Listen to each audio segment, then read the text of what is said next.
एक यूं आकाश और पृथ्वी और उनकी सारी सेना का बनाना समाप्त हो गया।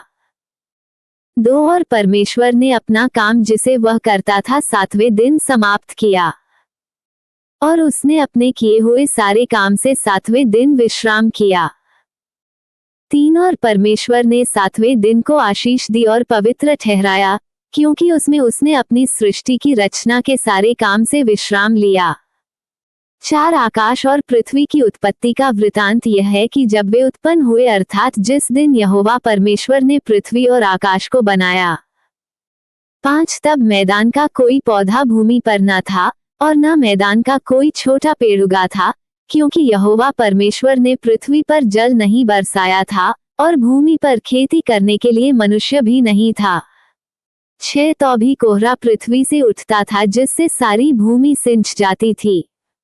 7 और यहोवा परमेश्वर ने आदम को भूमि की मिट्टी से रचा और उसके नथनों में जीवन का श्वास फूंक दिया और आदम जीवता प्राणी बन गया।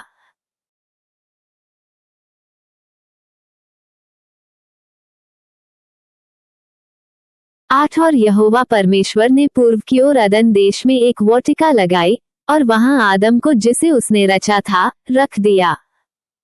9 और यहोवा परमेश्वर ने भूमि से सब भांति के वृक्ष जो देखने में मनोहर और जिनके फल खाने में अच्छे हैं उगाए और वाटिका के बीच में जीवन के वृक्ष को और भले या बुरे के ज्ञान के वृक्ष को भी लगाया। 10 और उस वाटिका को सींचने के लिए एक महानदी अदन से निकली और वहां से आगे बहकर 4 धारा में हो गई।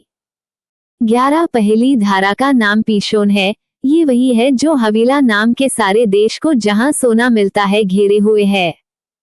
12 उस देश का सोना चोखा होता है, वहां मोती और सुलेमानी पत्थर भी मिलते हैं। 13 और दूसरी नदी का नाम गीहोन है, ये वही है जो कूश के सारे देश को घेरे हुए है।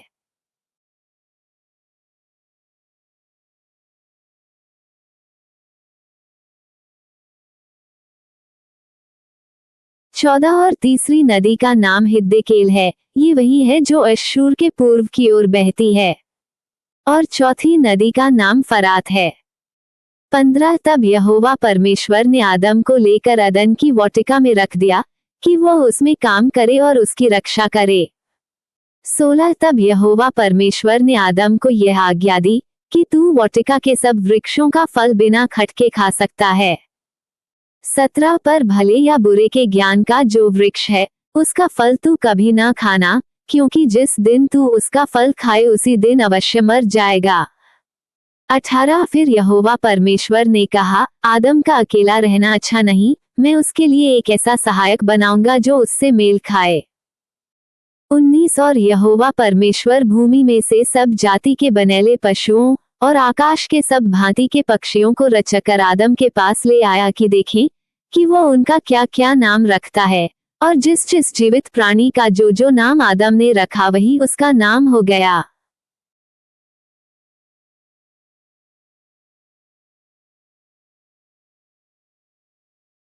सो आदम ने सब जाति के घरेलू पशुओं और आकाश के पक्षियों और सब जाति के बनेले पशुओं के नाम रखे, परंतु आदम के लिए कोई ऐसा सहायक न मिला जो उससे मेल खा सके।